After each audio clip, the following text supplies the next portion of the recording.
Welcome back to the Messianic Hour. I'm your host, Rabbi Scott. The show is dedicated to reaching the lost and educating the found. I want to encourage you to go to our website, rabbiscott.com. Sign up for our newsletter. You get a free gift. I have a friend who's Jewish to you, and a prophecy card just for signing up. Remember, we are a listener-supported show, so you can also give your donations there. One of the great ways to do it is by planting a tree in Israel through our website. You can plant a tree in Israel, and not only do we get blessed, but so does the land, and you get a beautiful certificate showing that the tree's been planted in memory of honor of someone. It's a great way to mark the occasion and to support the work that we do.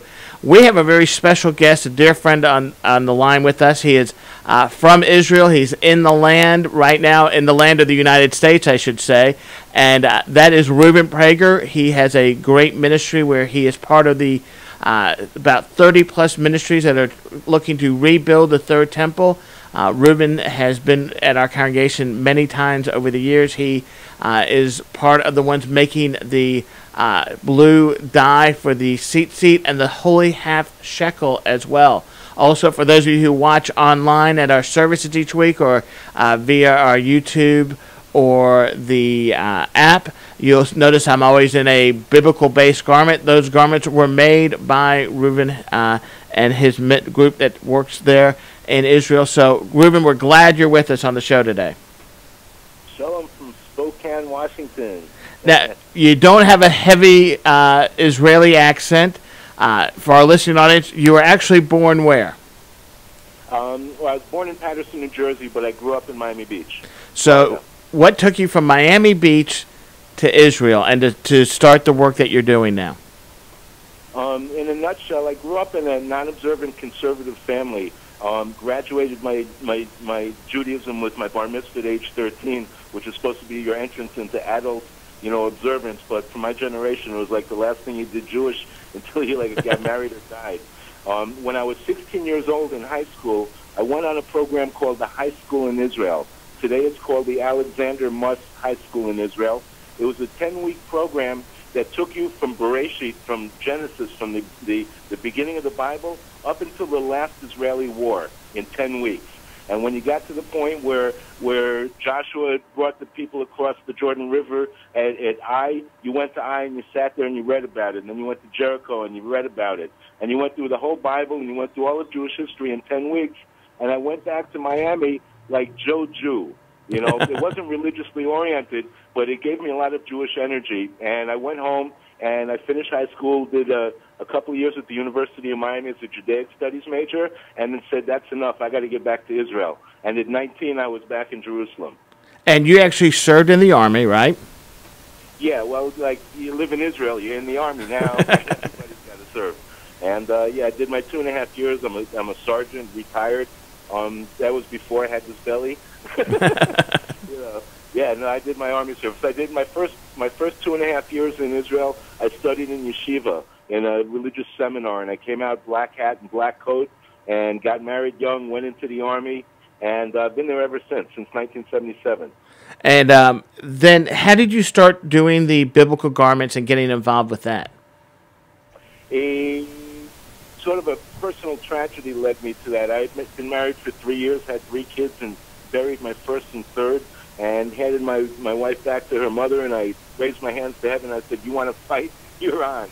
And Beged Ivri was born. Beged Ivri was the first project that I took from thought to physical reality to restore our ancient Israelite garments so that those of us who return to the land, we can begin to dress and look like we live there. Recreating a beautiful biblical garment, a fringe garment in the book of Numbers, chapter 15, verses 37 to 41, where God commands Moses to bid the children of Israel to put fringes on the corners of our garments throughout our generations. And I've restored the original biblical talit, the way that we actually fulfill the commandment from the time that we received the commandment until the Hadrianic decree in the Second Revolt that forbade us under penalty of death from fulfilling the commandment. Then the second part of your project is the Holy Half Shekel. That's a great story on that. Tell us about that. Okay, the second project that I took from thought to physical reality was actually to restore our ancient marriage ceremonies. That's where right. We once again crown our brides with a Jerusalem of gold bridal crown and carry the bride on a royal wedding litter to the accompaniment of shofar blowers and harpists. And we perform this Hanukkah is going to be 20 years of the restoration of biblical weddings in the Holy Land. Our latest restoration project was, as you mentioned, the restoration of giving the Holy Half Shekel. 15 years ago, we began minting pure silver Holy Half Shekels, every year issuing a new coin that features on the obverse, on the front of the coin, a vessel that's already been restored to physical reality for the Third Temple era. So the coins can be used not only to fulfill the commandment and teach about the half shekel, but also to bring awareness of all the vessels that are being restored for the Third Temple era. They're beautiful. I have the entire set, and I can't wait to get this year's one as well. You know, it's interesting you mentioned about, I had forgotten about the wedding, and when we were in Israel last time on our tour, we actually, a couple of us came over to where you were, and we got to visit, and my daughter was there, and we put her into the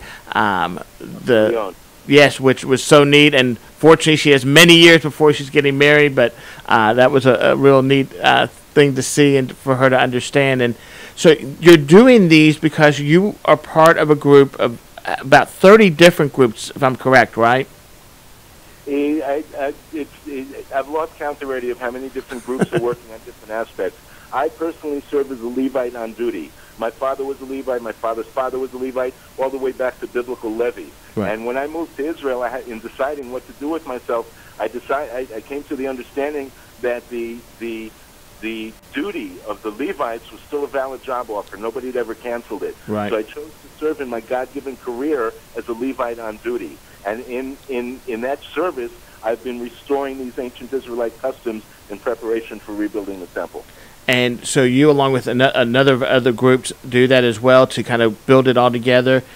You have a great teaching. You've come, again, for the last umpteen years to our congregation. You're coming again this August 19th, 7 p.m. If you're in the Atlanta area, you can come in person. You're not going to want to miss it. It's a great teaching. He's got a good sense of humor.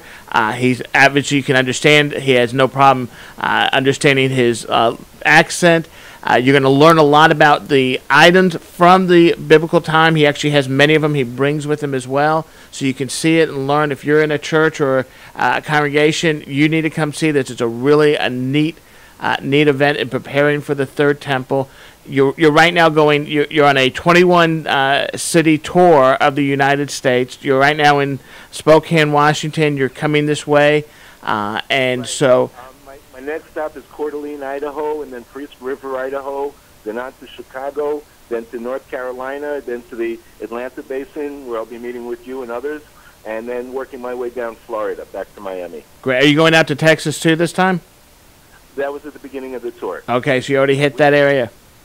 But they We've already been through 14 states. Wow, that's amazing. And you have the biblical garments that people can actually purchase and the coins. So I really want to encourage, if you're watching online, this is a really neat way of seeing what takes place and understanding your Jewish roots so that you can really see and understand what was going on back then. You're going to see the temple weights, things like that. Again, August 19th. Right here at our congregation. You can get more information on our website. If you're not in the Atlanta area, we broadcast this. It is a great teaching, and you'll want to check it out. Come learn and see what's going on with that. We have literally just over a little bit of a minute left. I want to ask you one question. You, as a person living in the land, we're hearing everything going on in Syria. We hear what's going on in Egypt. What is your concern, if any, and what would you tell people to do right now?